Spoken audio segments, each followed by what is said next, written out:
I definitely wasn't 100% sure how to start this video because there's so many different opinions out there and so many different people are making these videos. But I actually did an Instagram live where on that Instagram live I talked all about what's happening in the industry at the moment and my opinion on it, and I actually got a lot of DMs of people saying, can you make a longer version of this video explaining exactly your viewpoint and what's happened in the industry. And just, I think people want to know my viewpoint because I have such a different perspective on it than a lot of people do, I think, because I own a brand, I am young, and if you've actually watched my videos before, I got rid of pretty much all of my videos previously, and I'm trying to start over from scratch. I have not been online hardly at all on YouTube because I just had a baby about 3 weeks ago. And so I was really getting into YouTube almost a year ago, and then I got pregnant and I wasn't doing anything. I was just running my brand, and I was really sick during my pregnancy and I just didn't feel like filming ever. But that being said, I do want to talk a little bit about what has been happening recently. There's so much drama, there's so much ridiculousness happening. And although I don't want to be grouped in and part of that drama, it's really hard to keep silent when you are involved in the industry. A lot of big influencers have actually been getting on camera and they've been saying what they feel is their truth. And everybody is entitled to their opinion, but it doesn't mean that that's what really is going on. I personally feel like a few influencers, I'm not going to say any names, are getting kind of scared because of how they see brands reacting and how brands are speaking up now, especially small ones, about what has really been going on behind the scenes. This is something that the consumer does not know about. I've grown up in the industry and I was around a completely different part of it when I was growing up. I was around more brands, and influencers weren't really around at all. It was more celebrities that promoted makeup. So growing up, my parents worked with a lot of brands. This business is really complicated because at the moment we have quite a few different facets, but two of your main things when you're a brand is if you want to reach out to somebody, you deal with two people. You either deal with one, the manager. Now the manager does everything. They are the person who talks to you. I've never really gotten to speak to the influencer directly unless I run into them at a party, and they have no clue about any kind of correspondence that's gone on. Like, that's been my experience. That's not everybody's experience. My experience has been when I've met people that have managers, they have no clue what's gone on in the past. They have no clue about any emails, nothing. But the influencer, they don't see numbers or negotiations. They are presented with an opportunity, and whether they decide to do that or not, then they'll say yes or no. And from there, they will go and the manager will just take care of it. Some are really involved with their managers and they work together. Like some of my friends who have really supported me in the industry, they actually work with their family. So it makes it a little bit easier, maybe like their mum's their manager or something. And I've always found that those are the best relationships. When you get to a certain point, you're so busy as an influencer, you just need that manager to take care of things. Now, my experience has been with that, not a good one. The second facet is the influencers who just, no matter how big they are, they still are in control of everything. They know all their money that's coming in and out. They are in negotiations personally with people. That has been the best experience for us as a brand. Our experience has been that when the person is really involved, it makes a huge difference when there's kind of no in-between people. I mean, I'm talking about our experience, and I'm sure there are people out there that are like, no, I've had a completely different experience, but this is what has happened to us, and we are a really, really small indie brand. Some people that have really supported us and never asked for money is Desi Perkins, JD Wadey, Shayla. I mean, every time we've sent them product, they've pretty much always posted. They've always put it on their Snapchat or their Instagram story or something. I mean, Jade just did a video using our palette, and I don't know any influencers at the moment that are even like, that have a quarter of her following that would ever do that, ever. Like, they always ask for something, and it makes a huge difference when you meet somebody that is so genuine and so nice, and it actually makes you feel like, okay, maybe I could succeed in doing this. But unfortunately, there are far too many influencers that when you meet them in real life, they treat you like you are a piece of dirt, or they are so controlled by their managers or their group of friends. I've gone up to people that I've met at different events, and they've been so nice when I've met them by themselves, and then they had like a group of friends around them, and I mean, we had like hour-long conversations, and I met them a week after a party, and they just like looked me up and down like, and you are?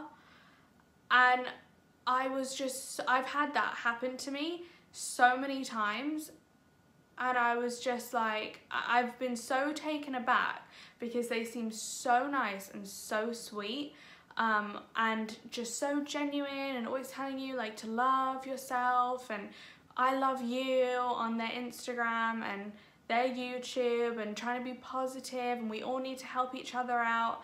And then when you actually meet them in real life, you're just like, I can't believe how badly you had just treated me or treated my friend.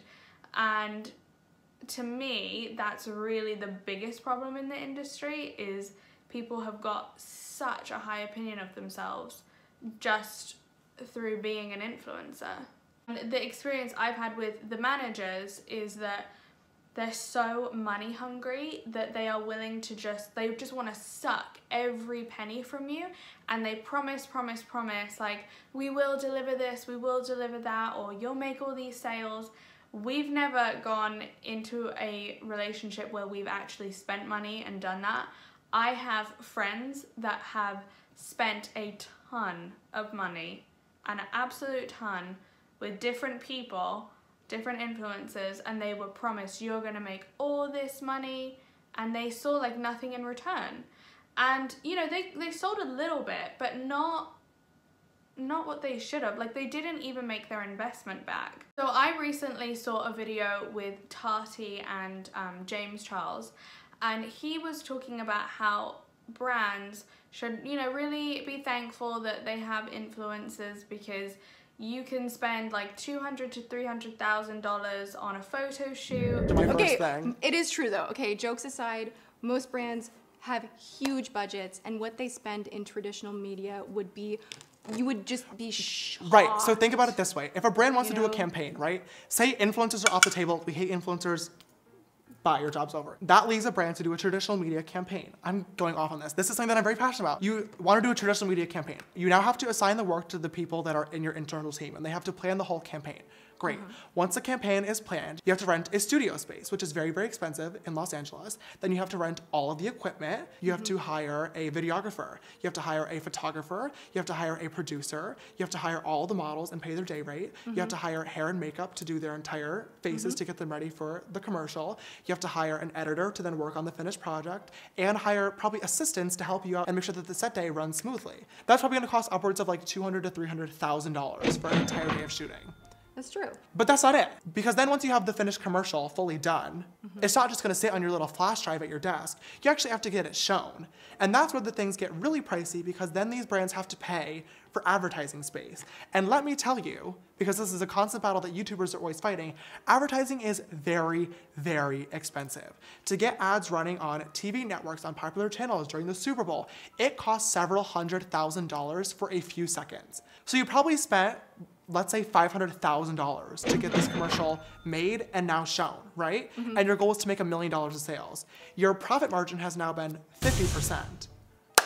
This is a lot of math. It is. And this model has been around for hundreds and hundreds of years, and it's worked very, very well for major brands. So a brand pays an influencer.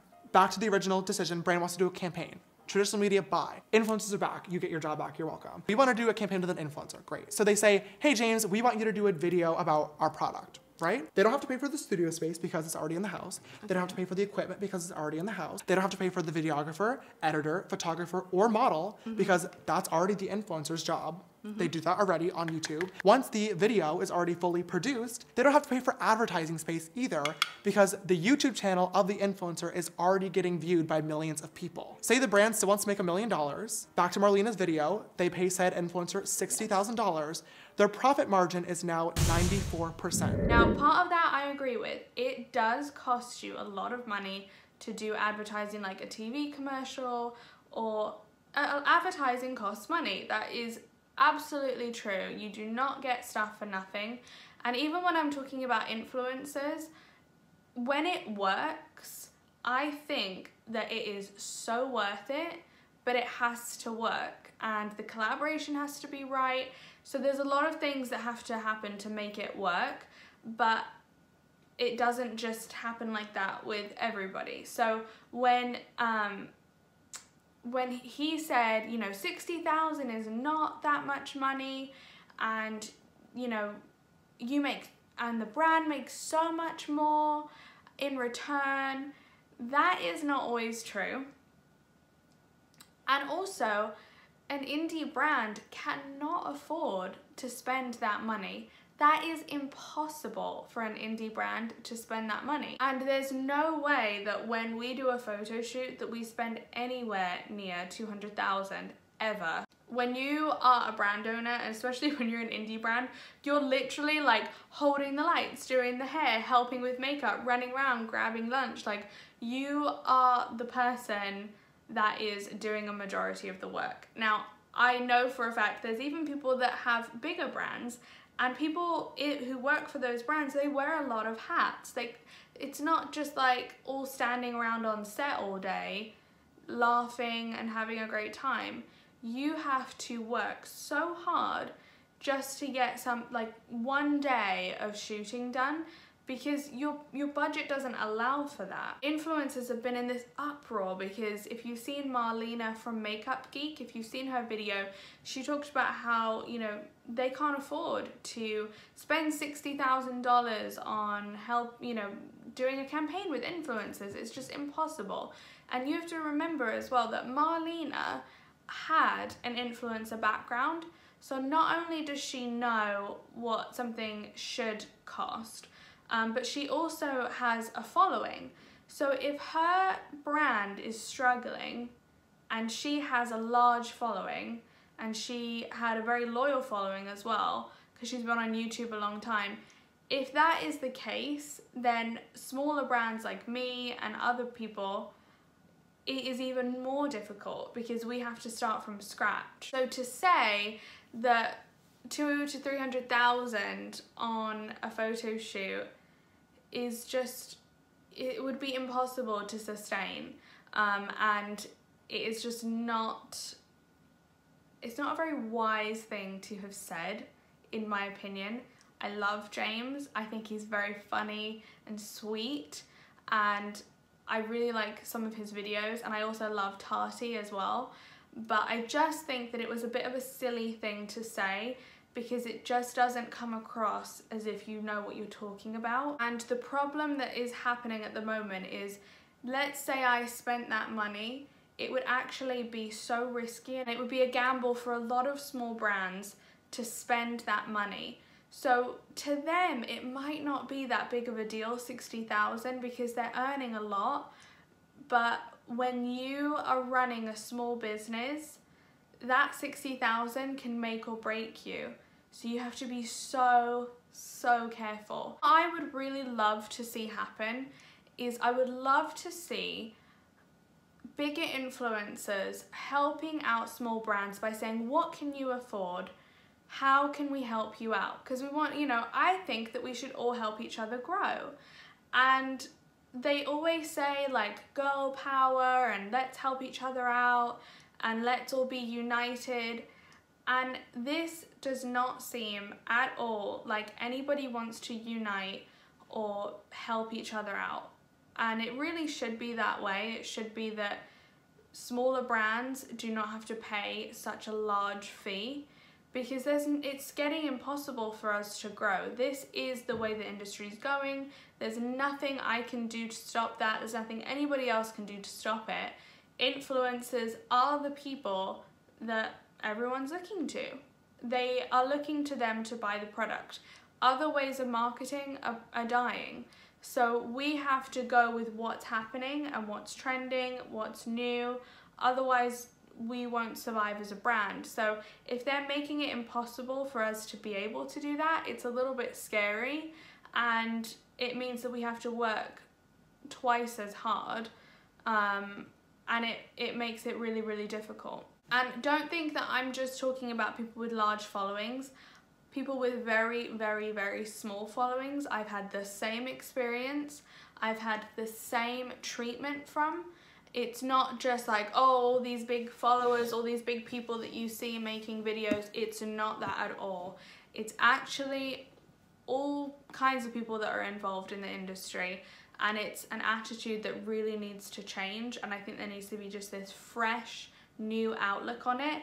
And I think everyone needs to remember as well that it's just makeup, it's the cosmetics industry, it's something that's supposed to be fun and make you feel good. That being said, I wanted to just come on here, share my experience, and I know I put something on my Instagram where I was like, can you ask me any questions you want me to answer in the video?